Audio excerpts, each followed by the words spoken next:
My dad left my mom for his 28-year-old secretary, and now my stepmom is kicking me out of the house. But here's the twist, the house isn't my dad's. It's my mom's. And she's coming back. They have no idea what's coming. I'm 17, and in just 1 year my entire life has been turned upside down. Growing up, I thought my parents were happy. We were a normal, middle-class family. My dad, 45, worked as a manager at a manufacturing plant, while my mom, 43, was a part-time librarian. We had a nice home in the suburbs, took vacations every year, and for the most part, life was good. I was an only child, so I got plenty of attention from both of them. Dad was always the stricter parent, pushing me to excel in school and sports. He had this belief that I needed to be tough to succeed in life.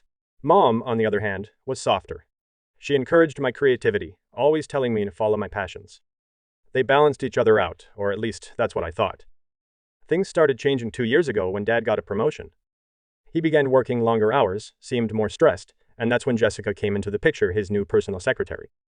At first, she was just another employee. She'd stop by our house occasionally for work-related stuff, always smiling, always polite. I should notice the signs. Dad started missing my school events. Started staying late at the office. Started pulling away from us. Mom tried to hide her worry, but I could see the difference. The hushed arguments behind closed doors. The forced smiles when I asked if everything was okay. And then it happened. One evening, Dad sat us down, his expression unreadable. And in the calmest voice imaginable, he said it. He was leaving us. For her. He told us he had fallen in love with Jessica and that they were getting married. Mom sat there, silent, pale. And me? I felt like my entire world had just collapsed. The weeks that followed were a blur. Dad packed his bags. Walked out like we were nothing. Mom barely left her room, barely existed. She fell into a deep depression, and I had no idea how to help. I was angry, scared, and completely lost. Then, a month after Dad left, Mom made a decision. She told me she needed to go stay with my grandparents for a while to heal, to figure things out. She asked if I wanted to come, but I refused. This was my home. I wasn't leaving.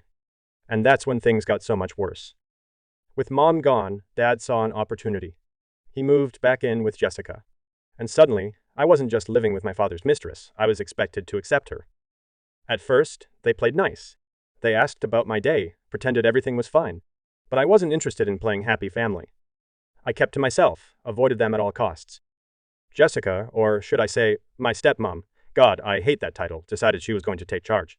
She started setting rules, telling me to do chores, even tried grounding me once when I came home late. I ignored her every time. She wasn't my mother. I didn't owe her anything. The more I pushed back, the more controlling she became. Complaining to Dad about my attitude. My slipping grades because, yeah, surprise, surprise, I wasn't exactly thriving in this hellhole. And Dad? The man who once stood up for me, who used to be my biggest defender? He just went along with whatever she said. Then came the final breaking point. I had been working on an important art project, one of the few things keeping me sane. I set everything up in the garage, spending hours perfecting it. But one afternoon, Jessica decided the garage needed to be cleaned immediately. I told her I needed the space for my project. She told me my hobby wasn't as important as having a tidy house. I snapped. I yelled at her, told her she had no right to make decisions about my life or this house. I might have called her a few things I'm not proud of. Right on cue, Dad walked in. Did he ask what happened? Did he listen to me? No. He immediately took Jessica's side, launching into some ridiculous lecture about respect. That's when I lost it. You're not my parents, I spat. My real mom, the one you drove away, is the only family I have left. And I hate both of you. Jessica gasped, clutching her chest like I had physically struck her. Cue the fake tears. And my dad? His face turned red with rage. If you can't respect our rules, he said, his voice shaking, maybe you should go live with your mother. Fine, I shouted. I'd rather live in a cardboard box than stay here with you two. That's when Jessica delivered the final blow. Then pack your bags, she said, her voice sharp. You have until the end of the week to get out. She meant it. I stared at them in disbelief. They were actually kicking me out. Me, a high school junior. I locked myself in my room, grabbed my phone, and called Mom. I was shaking, barely able to get the words out. And that's when she dropped a bombshell of her own. The house? It wasn't Dad's. It had never been. It was Mom's. A gift from my grandparents, put solely in her name. A safety net to ensure she'd always have a home no matter what happened. She never told Dad. She let him believe it was theirs. And when they divorced, she let him stay for my sake. But now? Now, he and Jessica were kicking me out. Mom was furious. "Don't worry," she said, her voice steadier than I heard in months. "I'll handle everything." She was coming home. And Dad and Jessica?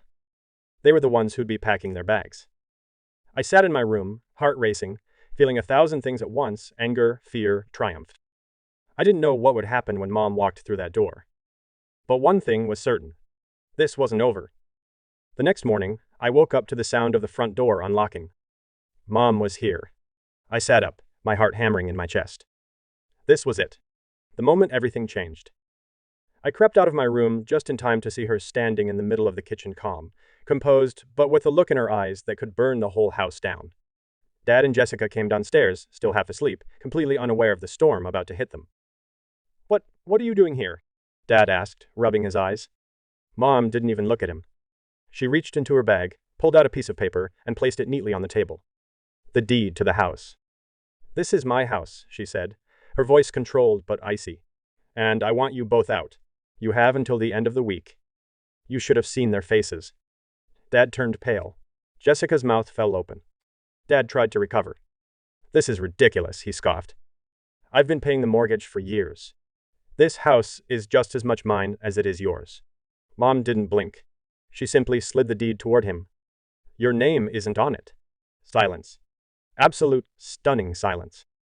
Jessica's face twisted in rage. "You can't just throw us out. We have rights." Mom finally turned to face her. And I swear, I have never seen my mother look more powerful than she did in that moment. "You had no problem kicking my underage son out of his own home," she said, voice like steel. "At least I'm giving you a week to figure out where you're going." Jessica's face turned red. She turned to Dad, waiting for him to say something. But Dad? He looked like a man who had just lost everything. I watched him open his mouth, close it, look back at the deed like he was still trying to process the fact that he had lost. Then he tried one last thing. "You can't be serious," he said, quieter this time. "This house, it was our home." Mom's expression didn't change. "It stopped being our home the day you chose her over your family." Jessica practically growled in frustration. "This is so unfair." She shrieked. "You can't just—" But Dad cut her off, his voice hollow. "Jessica, stop." I watched her whirl around in shock. She thought Dad would fight for her. Thought he would have some way to fix this. But there was nothing left to fight for. That was the moment I knew he knew it was over. Jessica stormed upstairs, slamming the bedroom door behind her. And my dad? He just stood there, looking at me. For a second, I thought he was going to say something. Apologize, fight, anything. But instead, he just exhaled, shook his head, and walked away. Mom turned to me. "You okay?" I wasn't sure how to answer that, but I nodded. Mom smiled, a little sad, but mostly proud. "Let's start making this house feel like ours again." And just like that, the power had shifted. For the first time in a long time, I felt safe. The next few days were tense. Dad and Jessica stayed locked in their room, only coming out for food or to whisper arguments in the hallway. I overheard Dad calling a lawyer, probably hoping there was some loophole to fight this. But whatever he was told must have confirmed exactly what Mom had said, because after that call, he seemed even more defeated. On the third day, Jessica cracked first. She packed her things, muttering under her breath the entire time. Then, without a single word, she stormed out and slammed the front door behind her. She didn't even say goodbye.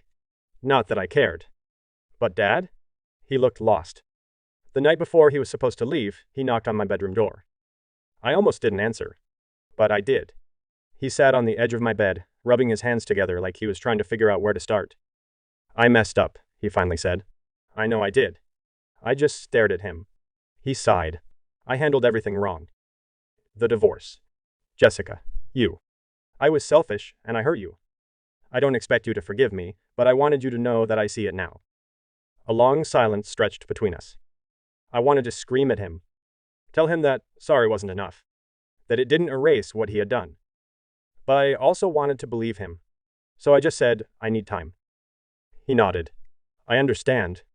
The next morning, he packed his car. I stood at the window, watching as he shoved the last of his things into the trunk. Before he left, he looked up at me one last time. He gave me a small, broken smile. And then he drove away. Life after that? It was better.